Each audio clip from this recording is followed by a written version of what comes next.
श्रीभगवानुवाच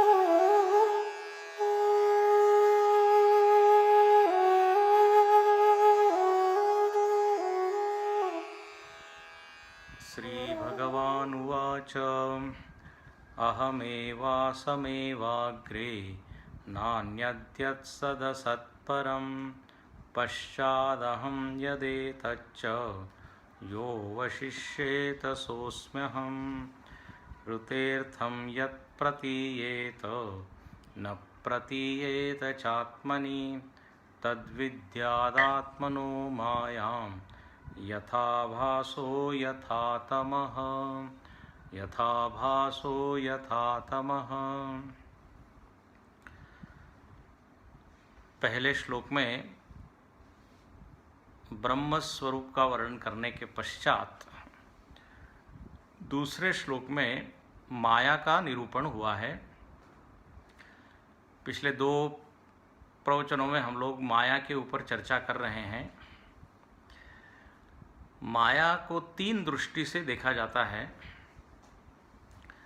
एक तो अज्ञानी की दृष्टि से माया का क्या स्वरूप बनता है, दूसरा एक जिज्ञासु विचारक चिंतक उसकी दृष्टि से माया का क्या स्वरूप है, या इसको आप ऐसा बोल सकते हैं कि स्वदृष्टि में माया का क्या स्वरूप है। मतलब यदि माया से आप पूछो कि आप कौन हो तो वो क्या बताएगी, तो ये दूसरी दृष्टि, ये हम देखेंगे। और तीसरी दृष्टि है ज्ञान की दृष्टि, ब्रह्म की दृष्टि से, चैतन्य की दृष्टि से। तो अज्ञानी की दृष्टि में पहला जो निरूपण है वो अज्ञानी की दृष्टि से माया क्या है। तो पिछले 2 दिनों से हमने इस पर चर्चा की है कि जगत सामने खड़ा है तो जगत की व्याख्या करने के लिए एक शक्ति को मानना पड़ता है। तो बोले माया एक शक्ति है। उपनिषदों में भी आया मायाम तो प्रकृतिम विद्धि मायिनम तो महेश्वरम। महेश्वर शक्तिमान है, इस शक्ति का स्वामी है, शक्ता है। और माया कौन है, बोले शक्ति। तो परमेश्वर या परमात्मा और माया में क्या संबंध, बोले शक्ति शक्तिमान का। और ये संबंध ऐसा है कहियत भिन्न न भिन्न, पूरी तरह से इनको भिन्न भी नहीं कह सकते और पूरी तरह से अभिन्न भी नहीं। इसलिए अर्धनारीश्वर की कॉन्सेप्ट है अपने यहाँ। रामायण में भी आता है गिरा अर्थ जल बीच सम कहियत भिन्न न भिन्न बंदौ सीता राम पद जिनहि परम प्रिय खिन्न।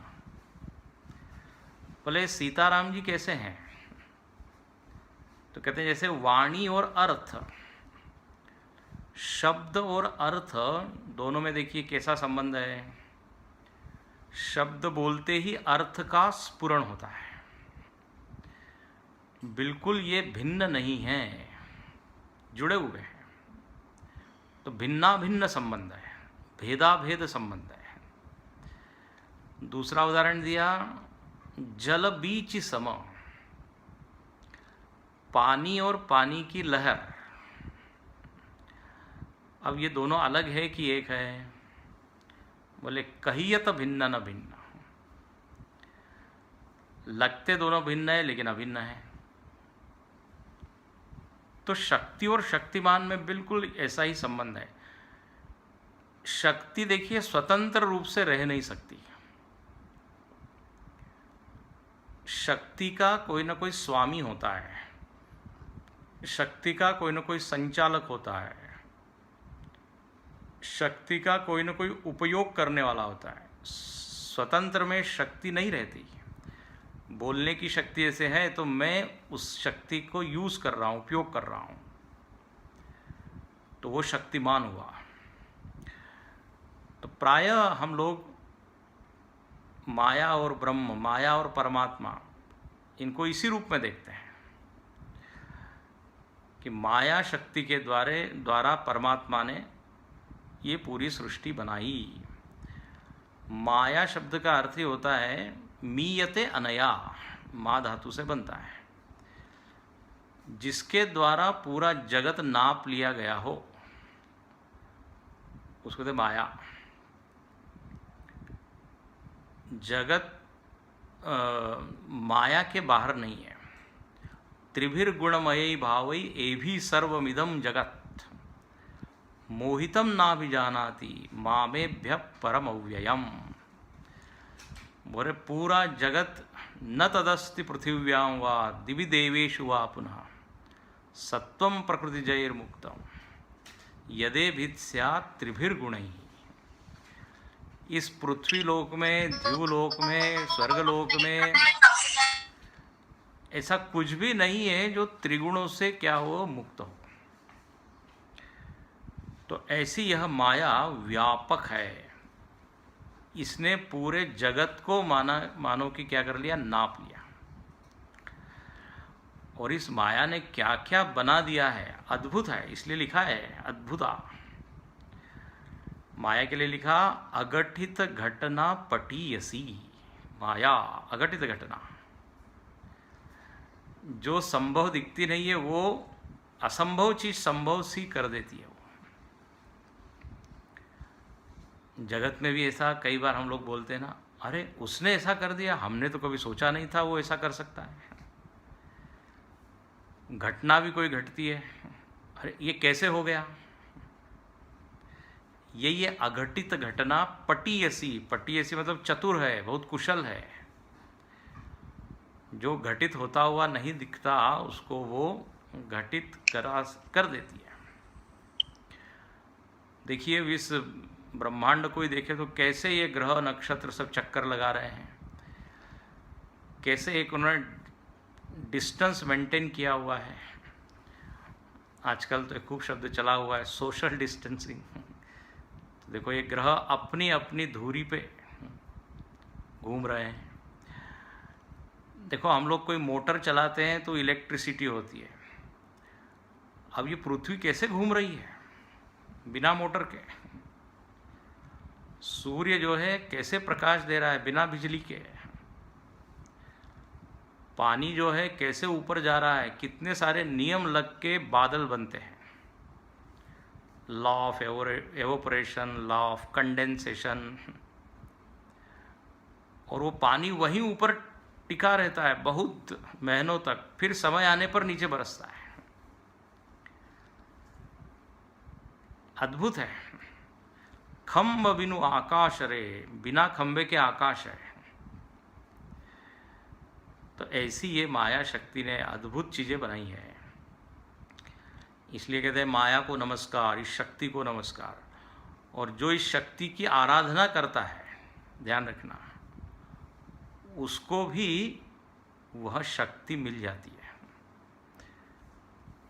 कालिदास जो कि बहुत बड़े कवि हुए, हमने बताया था आपको, काली की उपासना की तब उनको बौद्धिक शक्ति इतनी बड़ी उनकी मतलब बढ़ गई कि इतने बड़े कवि हुए। तो जिससे शक्ति मिली है उसकी आराधना की जाए तो वो शक्ति बढ़ जाती है। तो ये तो हुआ पहला क्या कहते हैं, पहली दृष्टि से माया का निरूपण। दूसरी दृष्टि है माया की स्वतः की दृष्टि। स्वदृष्टि से माया से पूछा जाए कि आप सत है कि असत है, आप सच्ची है कि झूठी है, पूरी तरह सच्ची है कि पूरी झूठी है। माया क्या बोलेगी, न तो मैं सच्ची न तो मैं झूठी, मैं सच्ची तब तक लगती हूं जब तक आपने विचार नहीं किया। तो ऐसी मध्यम स्थिति है उसकी। जैसे खंबे में भूत हमको तभी तक नजर आएगा जब तक हमने पास से उसको देखा नहीं। तो न सत न असत मिथ्या, सद असद्भ्याम अनिर्वचनीयम मिथ्या। माया के स्वरूप के ऊपर गंभीरता से गहराई से विचार करना चाहे तो ऐसा ही कुछ समझ में आता है कि उसको एक कुछ बता नहीं सकते। देखो, पहली दृष्टि में तो माया सत्य है, परमात्मा भी सत्य, माया भी सत्य, लेकिन विचारक की दृष्टि से ब्रह्म सत्य है लेकिन माया मिथ्या है। एक तर्क वो ये देते हैं कि देखिए, सारे उपनिषदों ने क्या कहा, जब सृष्टि नहीं थी तो एक अद्वितीय आत्मा था, ठीक है। यदि माया भी सत्य होती तो सारे उपनिषद क्या कहते हैं, दो लोग थे पहले और दोनों ने मिल के फिर क्या बनाया, जगत, होता ना। लेकिन पुनः पुनः सारे उपनिषदों में बार बार आता है, सदैव सौम्य इदमग्र आसीत, एक ही था।